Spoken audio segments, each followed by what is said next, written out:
অনেকদিন ধরে ইচ্ছা ছিল ওয়ার্ল্ড কাপ শুরু হইলেই একটা প্রজেক্টর কিনবো। তো ওয়ার্ল্ড কাপ শুরু হওয়ার পর একদিন সন্ধ্যায় আমি আর আমার বন্ধু মিলে চলে গেলাম সাফারি মলে। উপরে গিয়া দেখি অনেক ধরনের প্রজেক্টর। প্রথমে 200, 250, 300 রিয়ালের কয়টা দেখলাম, কিন্তু আমরা কইলাম ভাই একটু ভালো কোয়ালিটিটা দেখান। এরপর দুইটা ভালো মডেল দেখাইলো, একটা 600 রিয়াল আর একটা 650 রিয়াল। ভিডিও দেখতে কিন্তু বেশ জাম্পেশি লাগতেছিল, কিন্তু একটা জিনিস তখন বুঝি নাই, ওরা ইন্টারনেট চালাই না, শুধু পেন ড্রাইভ দিয়ে ভিডিও চালাইয়া দেখাইছিল। আমরা ভাবলাম বাহ কত সুন্দর জিনিস, খুব দারুণ।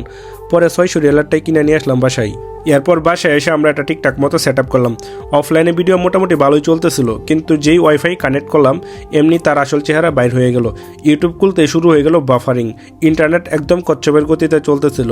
ওয়ার্ল্ড কাপ তো দূরের কথা, একটা ভিডিও ঠিক মতো দেখা যাইতেছিল না। তারপর ভাবলাম না ভাই প্রজেক্টর দিয়ে হইব না। 2 দিন পরে আবার সাফারি মলে গিয়ে কইলাম ভাই প্রজেক্টরটা নিয়ে টাকা ফেরত দেন, কিন্তু তারা টাকা ফেরত দিল না।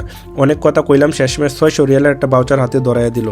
এখন ওই ভাউচার দিয়ে কি কি কিনছি সেটা দেখাবো পরের ভিডিওতে। তাই ভিডিওটা ভালো লাগলে একটা লাইক দিও আর চ্যানেলটা সাবস্ক্রাইব করে পাশে থেকো। আল্লাহ হাফেজ।